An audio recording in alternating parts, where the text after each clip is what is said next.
This blessing na binigay na sa akin na sabi ko nga, after 23 years, nakabalik ako dito sa Hong Kong and an opportunity to minister and gain new friends, okay? And see how the Lord is working. No? 2003, ano na ang patuloy na kumikilos ang Panginoon, and it's my joy to see, okay? Yeah, it's my joy to see how the Lord has been prospering. May mga pagsubok man, no? Pero the work of God Himself is unstoppable. Amen. Unstoppable. So pray muna tayo bago tayo magsimula sa ating pag-aaral muli. Lord God, we quiet our hearts. Thank you for the fun and fellowship.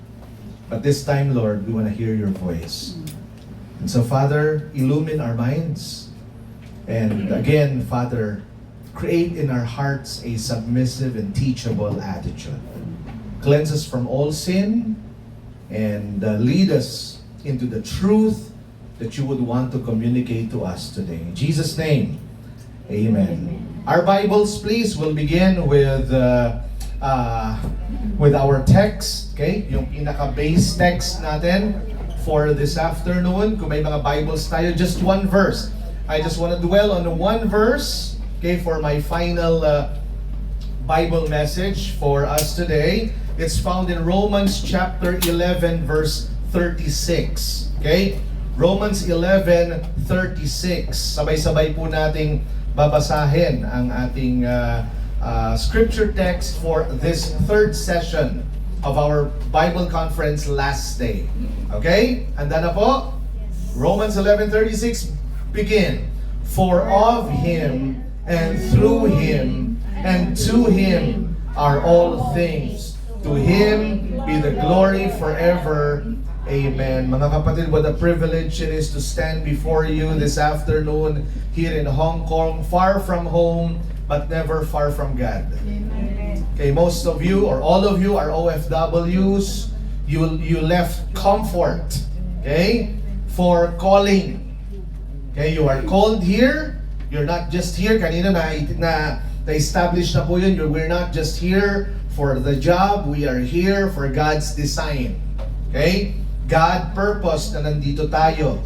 You left familiarity for responsibility. You've crossed borders not just geographically but also emotionally. Diba? And this afternoon, as we end this Bible conference, as I give my final word for you this Bible conference, I want to bring us back to something deeper than migration papers, deeper than remittances, deeper than contracts. I want to talk about the ultimate reason bakit tayo nabubuhay. Okay, bakit tayo nandito? Bakit nakagising pa tayo ngayon? Okay? Bakit ang dami-dami nating hinarap ng mga crisis, pagsubok, pero andito pa rin tayo, malakas pa rin tayo, nagpapatuloy pa rin tayo, may mga pangarap pa rin tayo. What is the ultimate reason why we exist? And binasa natin kanina, Romans 11:36. This is not just poetry. Kasi ang ganda ng verse eh. For of Him, and through Him, and to Him are all things. But more than just sabihin natin a good verse to memorize. It's like a short piece of poetry. Hindi lang ito magandang pang life verse or pang tarpaulin, no? Or pang sticker. Ito actually, mga kapatid, ang blueprint ng realidad. Kaya gusto ko na magpag-aralan natin ito. Ito talaga ang verse na nagdi-describe kung bakit tayo nabubuhay. Okay? Let me give you a brief context nung Romans 11:36. Okay? Para maintindihan, bakit sinulat ni Apostle Paul yung verse na yun? Ano bang nangyayari? Bakit ba isinulat ang Romans? Okay? At what led him to write those words? Ito po mga kapatid, Romans chapter 11 po ito. So, bago mag-11, chapter 11, ilang chapters na inusulat niya? Okay, simpleng math, di ba? Okay? So, Romans chapter 11, 10 chapters including the 11th chapter, ang ginawa ni Apostle Paul dito, dahil nga, gusto talaga niyang maintindihan ng Diyos.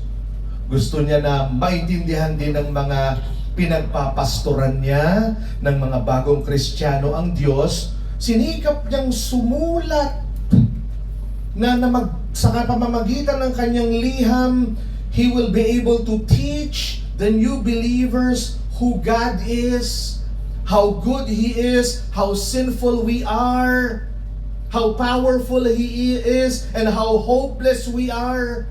Sinulat niya, and it took him what? 11 chapters. Sobrang dami nang nasulat niya. 11 chapters explaining the sinfulness of man, the mercy of God, the mystery of salvation. And by this time, nung sinulat niya na yung end part ng chapter 11, sabi ni Paul, ang dami ko nang nasulat, hindi ko pa rin ma-describe yung Panginoon.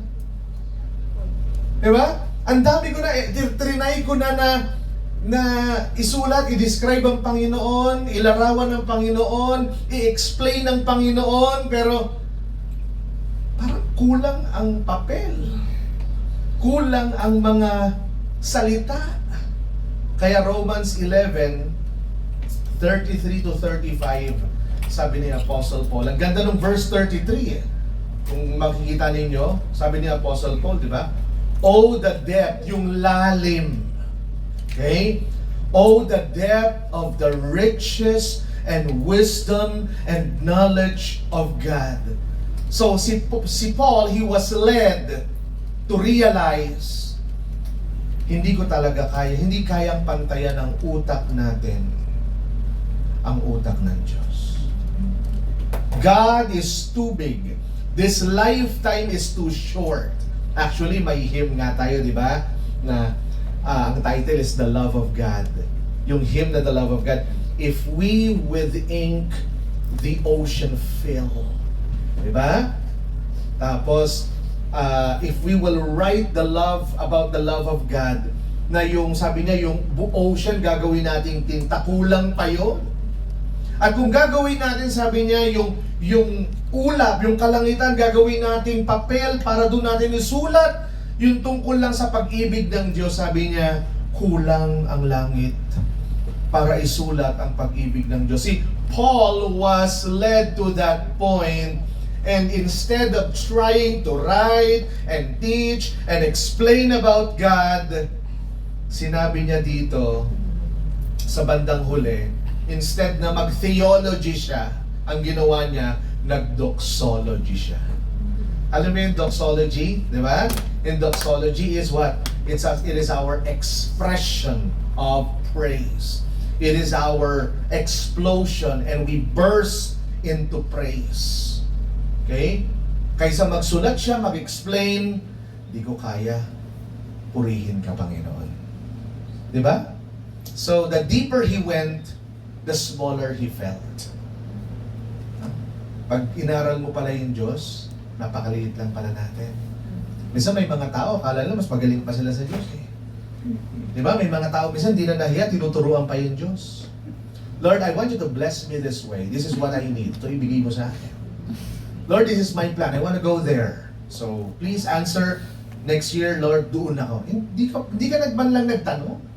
Ikaw yung nagtuturo sa Panginoon kung paano kanya i-bless. So, si Apostle Paul, he studied about God, and the more he knew God, the smaller he felt. No? The smaller he felt. I remember, yung feeling na yan, sinulat din yan ni David eh. Sa Psalm, di ba? Sabi ni David in one verse in the book of Psalms, "Oh, what is man that you are what? Mindful of him." Kasi if you would ask the scientists, man is just what? A speck of dust compared to the vast universe. Alikabok lang tayo. Hindi nga eh. Parang tuldok sa alikabok. Grabe, sobrang liit. Tuldok sa alikabok lang tayo compared sa laki ng daigdig na nilikha ng Diyos. Pero sabi ni David, ano ako para ako yung maging para ako'y isipin mo at iligtas mo at gawin mo sa'yo. So Paul also felt that. That's why he was led to praise God. Mga kapatid, when theology reaches its highest point, it turns into doxology. Meaning, the more you know God, the purer your praise to Him becomes. Alam mo, yung taong nakakaintindi sa Diyos, yung taong nakakakilala talaga sa Diyos, yung worship niya totoo. Pero yung taong hindi nagbabasa ng Bible, yung taong sumasabay-sabay lang, makikita mo kahit yung kanyang worship, pwedeng makakanta, pwedeng hindi. Pwedeng makapray, pwedeng hindi. Pero kung kilala mo talaga ang Diyos at ang Diyos ay buhay talaga sa puso't isipan mo, talagang hindi ka pa nakakarating kumakanta na ang puso mo. Diba? Ganon. So, kapag naiintindihan mo kung sino ang Diyos, hindi ka magiging proud eh. Like the Apostle Paul. He had all the right to be proud. You know who the Apostle Paul is? The Apostle Paul was a student of Gamaliel. Even history would prove the existence of Gamaliel. Gamaliel was a part of the Sanhedrin Council. Pag sinabi natin Sanhedrin Council, pwede natin sabihin na isang member ng Supreme Court yan. No? Matalinong tao, and si Apostle Paul ay estudyante niya. Si Apostle Paul was an expert of the law. Di ba? Expert of the law. Tapos marami ring revelations ang Panginoon sa kanya na isinulat niya at kino-communicate niya sa atin hanggang ngayon. So si Apostle Paul, magaling, matalino, pwede siyang maging proud. Pero nung nakilala niya ang Diyos at pinag-aralan niya ang Diyos, naging humble siya. He bowed down and praised God. 4 declarations ang makikita natin sa verse na ito. Number 1. God is the source. Okay, God is the source. In life, this is one thing, one foundational truth na dapat ilagay natin sa ating puso't isipan. That what? That God is the source. Everybody say, God is the source. God is the source. Balik tayo dun sa verse. Ano sabi ng verse? For of Him. Stop there. Yun lang, in 2 words. For of Him. Alright? Meaning, everything begins with God. As in everything, lahat. Walang exempted. Ang sa Panginoon, hindi lang spiritual things. You know, not just the church things, but all things. Your life, it is of Him. Your breath, it is of Him. Your opportunity abroad dito. Sinong nagbigay ng opportunity na to? Kanino galing ito? It is of Him. Yung kaligtasan natin na once we stop breathing, the temporal life reaches its finish line, yung ating buhay at kaligtasan, kanino yun manggaling? It's of Him. So hindi ka self-made. Maling-mali talaga yung isip ng tao. Alam mo may mga tao, they call themselves, I am a self-made man. Walang tumulong sa akin. Naging ganito ako dahil sa trabaho ko. Diba? Naabot ko ito, no? Without asking help from anybody. This is the fruit of my sacrifice, the product of my wisdom. Diba? My learning, my knowledge has brought me to this pedestal. I am a self-made man. Pero actually, tanggalan ka lang ng Panginoon ng lakas, tapos ka eh. Yeah.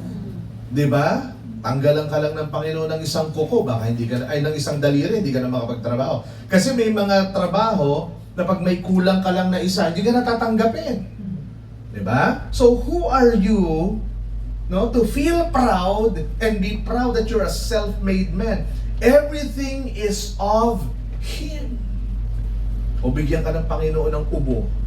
Yung ubong di ba paliwanag, ubo ka ng ubo, di ka tatanggapin eh. Ini-interview ko pa lang. Parang ubong, isang ubo na lang di pumipirma, tapos ka na, di ba? Pag ginanon, grabe naman yung ubo na yun, But anyway, you get the point. The health we have the strength we use to work. Even yung ability. Alam mo, nakakalungkot yung biglang pagising mo, hindi mo na alam yung dati mong alam. Pero parang, di ba? Parang madi-discourage ka nun eh. Yung magaling ka dati sa mental math, pero biglang umabot yung point na gulo-gulo ang utak mo. Ang laking bagay nun. Of Him, lahat galing sa Panginoon. We are not self-made. Guys, listen, we are not self-made, we are grace-made. By the grace of God, nagpapatuloy tayo. Alright? So, kasi, bakit natin sinasabing ganito? Ang Panginoon, ang ginagawa ng Diyos, He initiates. Okay? He initiates. You did not create yourself. Hindi ikaw ang nag-design ng DNA mo. Hindi ikaw. You did not wake up. You did not wake yourself up in the morning. Kasi may mga iba, marami silang plano for the next day, pero hindi na nila nagawa. Pagising nila, medyo maliwanag na katabi na nila si Moses. Diba?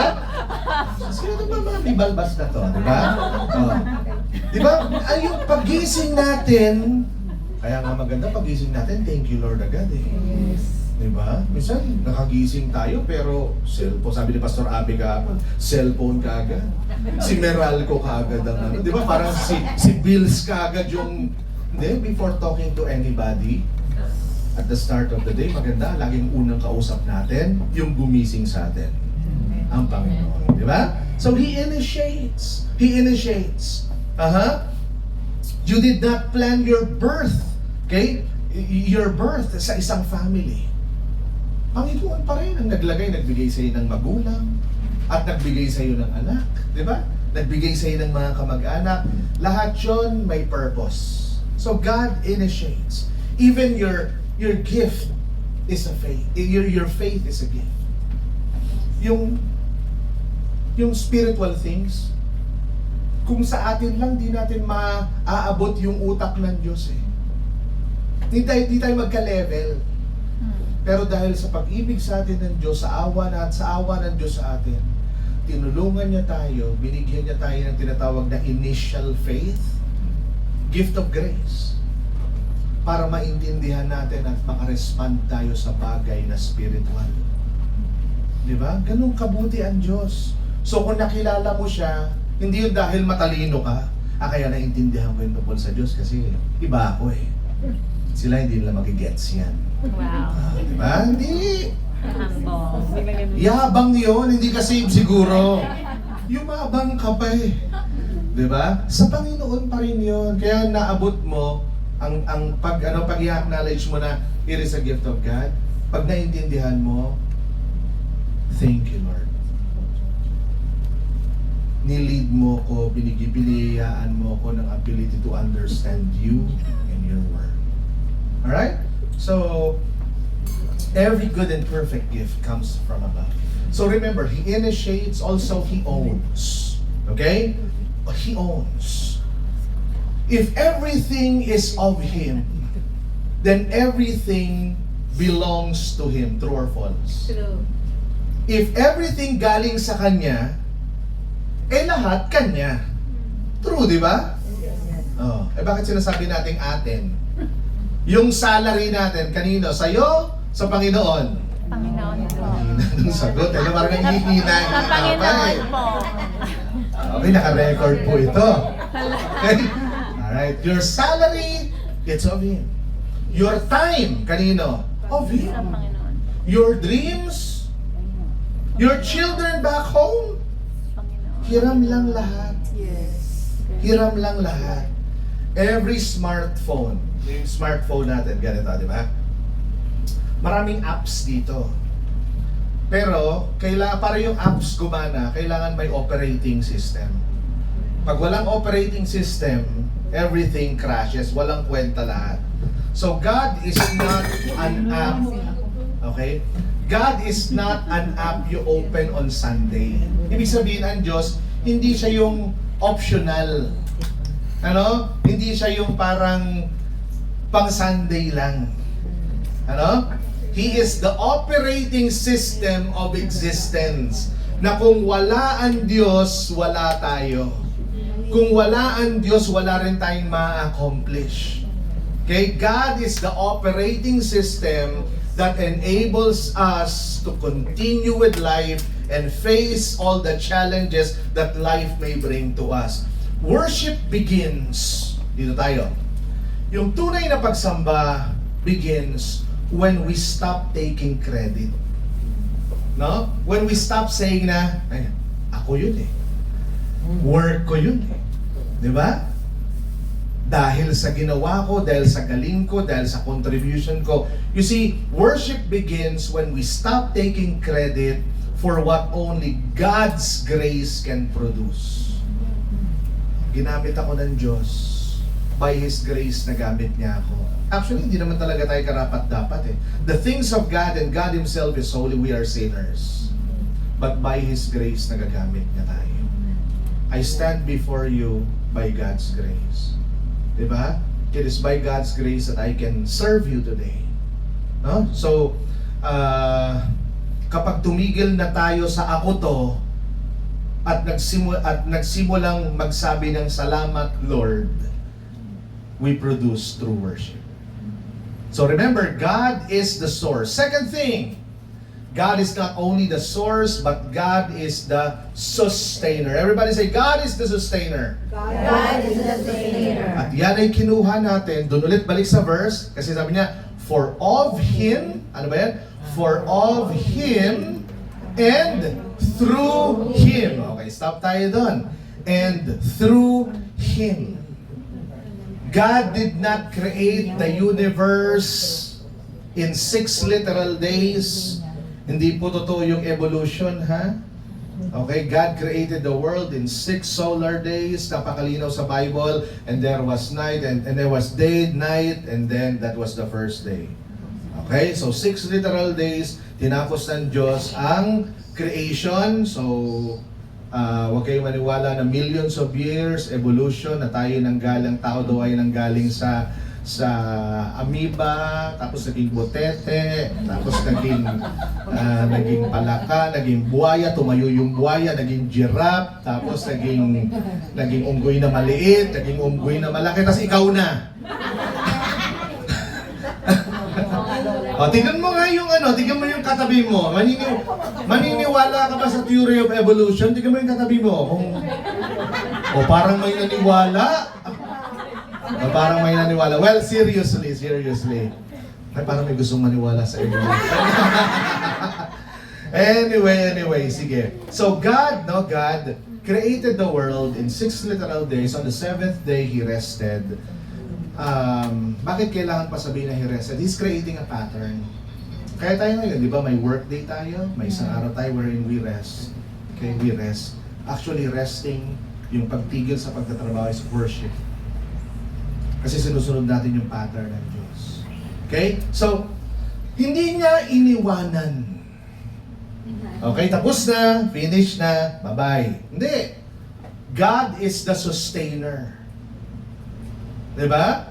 Hindi niya iniwanan, kundi tinutulungan niya, hinahawakan niya, sinusustain niya ito. Hindi siya absentee na landlord. Okay? He sustains. Actually, in Colossians, it tells us, somewhere in Colossians, it says something like this. In Him, all things hold together. Ang bigat to, actually. In Him, all things hold together. Bakit po? Sabi nila billions of galaxies. And ang Earth, ang solar system, nandun yung Earth. And ang solar system, nasa isang galaxy lang, which is the Milky Way galaxy. Billions, tapos yung Milky Way, isa lang sa mga galaxies. Tapos sa loob ng Milky Way, nandun yung solar system. At sa loob ng solar system, nandun yung Earth. At sa loob ng Earth, nandun yung Hong Kong. Okay? At sa Hong Kong, nandun yung, anong lugar to? Hindi ko masalya sabi, baka. Nandun tayo. Alright. Sabi ng Panginoon, sabi ng Bible, siya yung all things hold together, meaning yung system na sustain. Kasi sa solar system, di ba, yung Earth, nandyan siya sa 3rd planet siya away from the Sun. And scientists would tell us na if the earth moves 1 inch closer to the sun, 1 inch lang, sunog tayo. Hindi na natin kakayanin. And if yung earth ay nag-move 1 inch away from the sun, mamamatay na rin tayo sa lamig. Isipin mo, 1 inch na 1 inch na swing, mamamatay tayo. So nakaposisyon tayo ng tama. At pagbabasahin natin yung Bible, ang Panginoon ang naglagay niyan. At for so many years, I'm gonna turn 48 on Saturday. Diba? So, for 48 years of my existence, hindi pa gumalaw yan. Eh, yun kayo, mas matanda pa yung iba sa akin. Hindi lang magtatanong ng age, ha? Pero for so many years, andun pa rin yung earth sa tamang posisyon niya. So, ang kabutihan ng Diyos yung makikita natin doon. Diba? He sustains. Ngayon, yung oxygen, yung carbon dioxide, di ba? Yung halaman, naglalabas siya ng oxygen. Yung oxygen naman, yun naman ang ini-inhale natin. Tayo naman ay naglalabas ng carbon dioxide. Yun naman ang hinihinga ng mga halaman. Di ba? So, nag-create ang Panginoon ng system para masustain ang buhay. Di ba? So, napakaganda. He is the sustainer. Hindi siya yung nag-create and then goodbye. Alright? He preserves. He preserves. Doctors operate. Pero sino talaga nagpapagaling? Ang Diyos. Employers, they hire. Pero who provides? Ang Panginoon pa rin, hindi si employer. Huwag mo hasambahin yung employer. You work hard, but God sustains. You stitch, God knits. You plan, God provides. You strive, God sustains. Actually, think about our very heartbeat, yung tibok ng puso natin. What makes the heart beat? Actually, it's a mystery. Di ba? Hindi tayo yung nag-uutos sa puso natin. Di ba? Katulad yung muscle dito. Kailangan mo pa i-flex para gumalaw-galaw siya. Pero yung heart natin, kahit malayo yung isip mo sa heart mo, yung heart mo tumitibok-tibok, may battery, wala. Pero for 48 years, my heart has been beating normally. Sa inyo rin, ganon. So every heartbeat is what? Is a borrowed grace from the Lord. Sinusustain niya tayo. Pag sabi ng Panginoon, i-off ko na yung heart ni ano. Hindi naman tayo nagmamadali doon. Pero, di ba? Ang Panginoon na may karapatan mag-off nun. May yung iba nga, di ba? Bigla na lang tutumba, yung iba hindi nagigising. Lord's call is the sovereign God. So pag tayo'y nabubuhay, nakakapagtrabaho, hiram lang ang lakas, hiram lang ang buhay. He preserves. Another one, He providentially guides. Mga kapatid, maybe your journey here in Hong Kong was not your original plan. No? But it was never outside God's plan. Your employer, your contract, even your trials sa Panginoon. Pero tandaan ninyo, through Him, nakakayanan ninyo. Diba? Through Him. Siya rin na nilagay ka niya dyan, siya ang magsusustain sa'yo. Kasi sustainer God siya eh. Parang kuryente sa building na to. Diba? You don't see it. You don't hear it. Kasi pag narinig nyo, nakakatak. No, parang magusunog na tayo, no? Diba? You don't see it, you don't hear it, pero patayin mo, everything shuts down.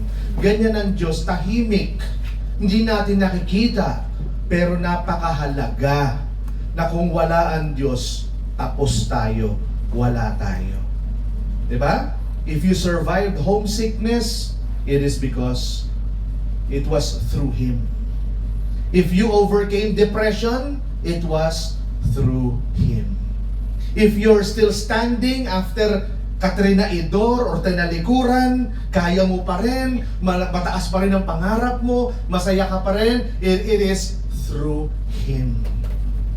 Worship is the only sane response to this borrowed life na sinusustain ng Diyos. So I hope after this study, no, knowing na he owns, di ba? Yun una natin, He is the source, He is the sustainer. Sana yung worship natin, ano? Yung worship kasi yung pinakatamang response. Bakit hindi natin pupurihin ang Diyos? He is the source. He is the sustainer. And number 3, God is the goal. God is the goal. Okay, sabihin natin lahat. Go. God is the goal. Going back, go to the verse. It says, and to Him, diba? For of Him, and through Him, and to Him are all things. Itong pinaka-confrontational na phrase because it means your life is not about your comfort. Your sacrifice is not about applause. Your success is not about your name. Hindi ikaw, hindi ako, hindi tayo ang sentro. Ang Diyos. He is the direction. Sa navigation, okay, yung compass, tinuturo niya yung north, di ba? Pag yung compass mo naging defective, okay, off siya ng 1 degree lang. Okay, 1 degree lang. Konti-konti lang naman, halos hindi halata, 1 degree. Pero, the longer you travel, mas lalo kang lumalayo. Sabi mo 1 degree lang yan, pero the longer you travel, the further you drift. You get lost. You know, many believers, they are sincere. Pero, minsan misaligned. Anong ibig ko sabihin? They love God, yes, we love God, amen? But their lives, medyo mali, medyo naka-aim ng konti sa ano? Sa self-fulfillment, self-promotion, self-preservation. Hindi. Paul says everything moves toward God's glory. Kung merong papunta sa'yo, minsan akala mo maliit na bagay lang. Pero pag tumagal yan, di ba? Minsan iyan ang maglalayo sa iyo sa Diyos. Alam mo yung mga bagay sa buhay natin na ayaw natin ipagalaw sa Diyos. Parang nag-renovate ka ng bahay. Diba? Pero merong isang room doon na nilock mo. Walang gagalaw nito. Sa buhay natin, pwede ko sabihin natin, all out tayo kay para kay Jesus. Pero think again, meron lahat ba ng aspeto ng buhay mo willing kang ipagalaw sa Panginoon? Willing ka bang mapakailaman ng Diyos? Diba? In the way you manage your money, in the way you plan your schedule, in the way you manage your feelings, diba? In your marriage, in your ministry to your children. Diba? Lahat ba yan willing kang i-align sa Diyos? Or Lord, diba? Sa lahat ng bagay sinunod kita. Pero dito sa isang bagay na to, Lord, pagbigyan mo naman ako. Diba? Yan ang maglalayo sa iyo sa Diyos. Lahat dapat naka-align. Paul says, everything moves toward God's glory. He is the direction and He is the destination. Your work abroad is not just to build a house. It is to build a testimony. It is to shine for Jesus in Hong Kong. Amen? Diba? Of course, andito, gagamitin ng Panginoon ang trabaho natin, lalo na kung maganda kita natin, to minister to our family. Hindi naman masama mangarap ng may bahay or mapaaral ang mga bata. Binigay ng Diyos ito eh. Pero more than that, okay, He is the direction. Sabi ng Panginoon sa kanyang salita, as you go. Ngayon, nandito tayo sa Hong Kong. You make disciples. And sabi ni Jesus Christ, you are the salt and light of the earth. Are we functioning as salt and light here in Hong Kong? Mabigyan ko kayo, yung salt, anong trabaho ng salt? Hindi ka matutuwa sa pagkain pag walang salt. Diba? Bibigay siya ng magandang flavor.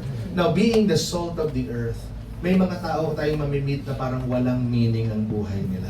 But because of you and because of your message, nagkakaroon ng purpose, nagkakaroon ng beauty, nagkakaroon ng magandang meaning and flavor yung buhay nila. Di ba? Yung salt din, ginagamit yan nung una as antiseptic para matanggal ang mga dumi-dumi. Di ba? Asin ang ginagamit. Buti na lang, hindi na gano'n, ano? Yun, siguro may sugat ka, tapos asin na natin yan. Di ba? Gamitin mo pa yung parang tak-tak-tak na gano'n. Samahan na natin ang paminta. Diba? Parang antiseptic yan eh. Diba? Minsan may mga tao na namumuhay sa kasalanan, madumi sa kasalanan. But because you are the salt of the earth, you help them, what? You help them, you teach them, you become instrumental in leading them to live a what? A clean life. Nagiging victorious na kakayanan nila yung kasalanan because you are the salt of the earth. Diba? Nagiging preservative din siya. Hindi nabubulok pag inaasinan, di ba? Tumatagal siya. Ngayon, may mga may mga buhay na patapon na. Pa-impyerno na dahil lugmok na sa kasalanan. Pero pag na-meet ka nila, you become the instrument para ma-preserve, ma-save yung buhay nila. Instead na pa-impyerno sila, na-meet nila si Jesus Christ, na-save ang buhay nila there because they become heaven-bound people. And God gets the glory. Di ba? Dati hindi nila kilala ang Diyos, pero kasama mo na sila ngayon, nagpupuri, giving to the Lord greater glory and louder praise. Okay? So, your income is not just for your security. It is for stewardship. Your suffering is not wasted if it points to Him. Worship is alignment. Hindi ito entertainment. Hindi ito performance. It is alignment. Every time we worship, we want na yung heart natin nag-a-agree sa heart ng Diyos. We want na yung desire natin kapareho ng desire ng Diyos. We want na yung compass ng buhay natin pareho dun sa compass ng Panginoon. Para papunta tayo sa Kanya, sa direction Niya. Okay? It is saying, Lord, ibinabalik ko sa iyo ang buhay ko na sa'yo naman talaga. Diba? God is the goal. And I'll end with this fourth one. God receives all the glory. God receives all the glory. It says there, to Him be the glory. What's the next word? Forever. Okay? We don't just give glory to the Lord now. But every day, forever. Yan ang sabi ni Paul. To Him be the glory forever. Amen. It's not temporarily, not when it's just convenient, not because magkakasama lang tayo. Sabi niya, forever. Glory. Now, glory in success. When you receive promotion, when you receive a promotion, to God be the glory. Hindi yung minsan pag na-promote ka, minsan baka maunahan ng mahipan ka ng masamang hangin. Diba? Ako pa. Deserve ko to eh. Diba? Sino ba naman ang mapopromote? Siyempre ako na yun. Yan. Pero hindi mo sinasabi, pero nababasa ng Panginoon ng puso natin. Ingatan natin, baka hindi natin sinasabi, kahit nagtuto God be the glory ka, nababasa ng Panginoon yung puso mo. Diba? So God gets the glory. When your children graduate, it's not a story. Siyempre, responsabling ina ako eh. Pinagsikapan ko talaga yan. Totoo naman. Pero more than that, yung pagsisikap mo nagawa mo dahil sa Diyos. So to God be the glory. When remittances, dati nagpapadala ka ng ganitong amount, lumaki. Diba? Mas marami ka nang naibibigay. To God be the glory. Diba? Huwag natin hayaan minsan yung yabang. Delikado yan eh. Ano? Huwag tayong babaguhin ng yabang. Ano? Ng mga triumphs and successes natin. Talagang alalahanin natin, it's all because of God. It's all because of God. And alam niyo mga kapatid ito, pag nakikita ng Diyos na talagang siya yung pinapasikat mo, the more He would entrust to you because you are a good steward. Marunong ka mag-handle, hindi ka nawawala. So pagkakatiwalaan ka niya with more blessings, Glory in success, pero ito pangalawa, glory in suffering. Ito mahirap eh. Diba? When you are misunderstood, ginawa mo nga yung tama, ikaw pa yung nadiin. To God be the glory. Hirap? Hirap, di ba? Pero hindi. When you're misunderstood, never cease to praise the Lord. Kasi may iba ay, ayoko na mag-church. Yan, di ba? Ayoko na magbasa ng Bible. Hindi. Sinusubo ka lang ng Panginoon. You remember Job? Sabi ni Satan, pinupuri ka lang ni Job kasi, di ba? Kasi mayaman si Job eh. Lagi mong masyado mong pampered. Tanggalin mo yung mga yung mga ari-arian niya. O, di ba? Noong unang panahon, walang mga Land Cruiser, walang mga pero meron silang mga camel. Di ba? Yung mga camel, yan ay mga 4x4 nila, mga SUV nila. Yan na yun eh. Di ba? Pinatinanggal lahat. Nawala. O nawala rin yung kabayo, nawala yung mga Ferrari, nawala yung mga Lamborghini, nawala rin lahat. Ang pinakamasakit, lahat ng anak niya, in one day nawala lahat. Saan sabi ni Job? The Lord giveth, the Lord taketh away, blessed be the name of the Lord. That's why in suffering, to God be the glory pa rin. Amen? Amen. Yun, hinahanap ng Diyos yun. Nung nakita niya kay Job, he was blessed all the more. All the more. When prayers seem delayed. Yung delayed kasi na yan, kaya feeling delayed, kasi tayo nagtuturo sa Diyos eh. Lord, gusto ko before weekend Before weekend dapat dumating na. Yan, kaya feeling natin delayed. Pero in your perfect time, Lord, ganun dapat. I will just wait. Give me the patience to wait. And I know you will answer always at the right time. Okay? Kasi minsan kahit yung pain, they can preach. Minsan nga, yung mga most precious lessons in life, yung mga defining moments natin sa buhay, yung mga painful times eh. Hindi natin makakalimutan. Okay? Even tears can testify na mabuti ang Diyos. Even yung waiting, by waiting, we worship God. We live in a world, ang kultura, no? Ang kultura, laging, did I enjoy it? Yan ang tanong eh. Did I feel something? Was it my style? Pero parang customer review. Pero dapat ang tamang tanungin natin sa bawat araw, was God glorified? Was God glorified? Kung for example, pupunta tayo sa worship.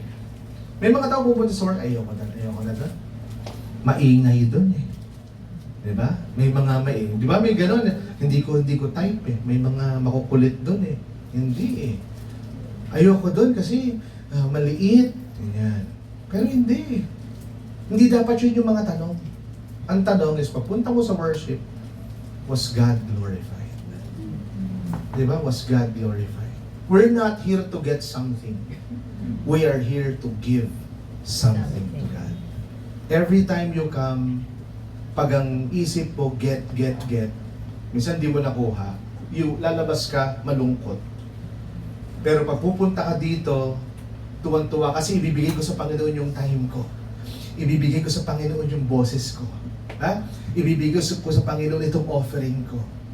Ibibigay ko yung lakas ko to serve my sisters and brothers. Diba? Ang ganda. You always end the Sunday talagang blessed. Blessed. You have blessed the Lord and you have blessed the brethren. Okay? Hindi ako ang center.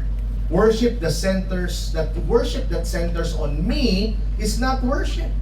Idolatry yan. Okay? Worship is not about how high your hands go. Yung iba, pag kumakanta, gumaganon pa eh, di ba? Kahit naabutin mo yan, hindi yan ang sukatan. Di ba? But it is about how low our spirits, our hearts bow before God.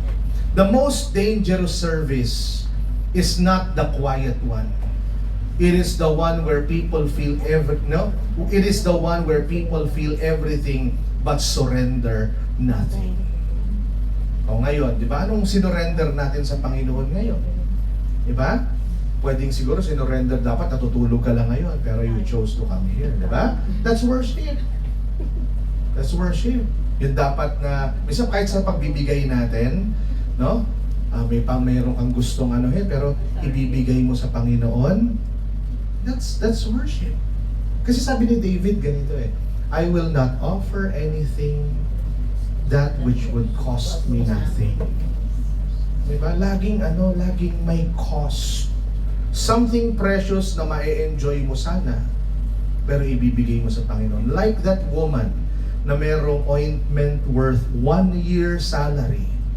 Pero nung nakita niya si Jesus, ito lang yung opportunity na makakapag-offer ako kay Jesus. Andito siya sa bahay. Hindi niya pinalagpas, binigay niya lahat. Alam mo, pagbigay niya, hindi niya na binilang. Ay, half lang ibibigay ko kay Jesus. Hindi. Nung nakita niya si Jesus, she gave all. Minsan yung worship, yung love natin sa Panginoon, nag-serve naman ako last month Baka pwede this month, medyo lie-low lang ako. Yan. Binibilang natin, hindi.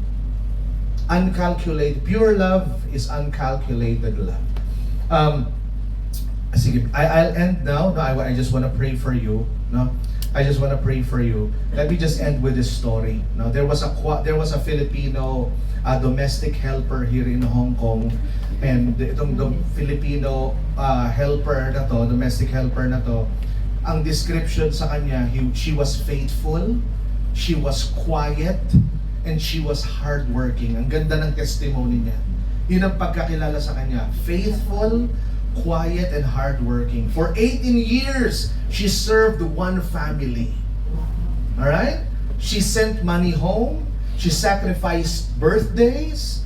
She missed funerals. She endured loneliness. One day, after many years, her employer suddenly terminated her contract. No warning, no explanation.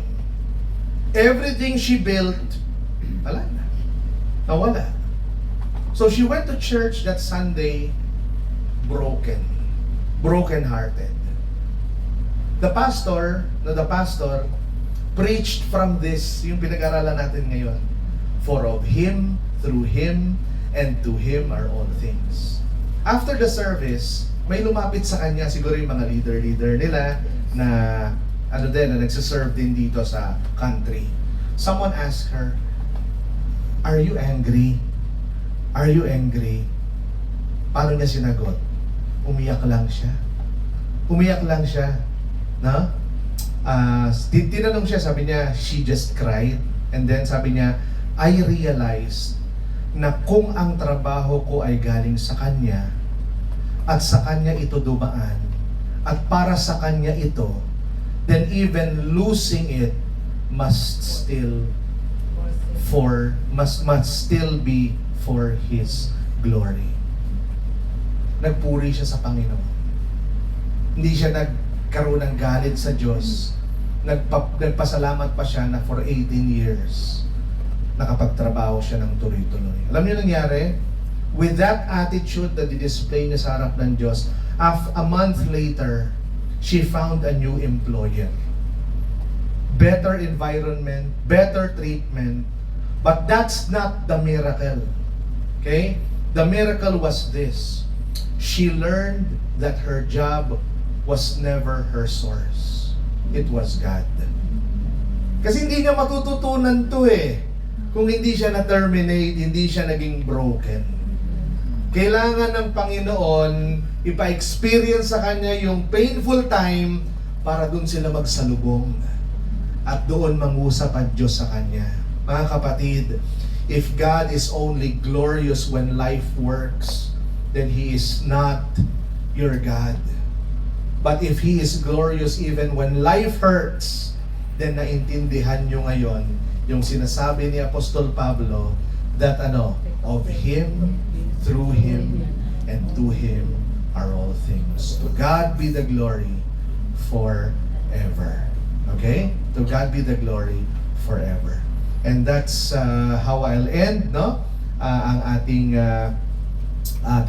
Bible message today. Ask ko lang kayo, do you worship God? Small enough to explain? Do you worship a God small enough to explain, or a God so glorious na papatahimik ka na lang? Tonight, let there be a holy shift from self-centered living to God-centered existence. From what about me, hindi na yun ngayon, glory to you always. From survival to surrender. Because at the end of everything, okay? At the end of everything, your contract will end, your savings will fade, your strength will decline, but one reality remains. Of Him, through Him, to Him be the glory forever. Mga kapatid, let your life, your whole life, your work, your waiting, your wealth, your weakness, become one doxology, one expression of praise to God. Father, thank you for your word, and let your word sink deep in our hearts. Thank you, Lord, for now we know the reason why we live, why we exist. May we always live for your glory. In Jesus' name, amen. Amen. God bless us all.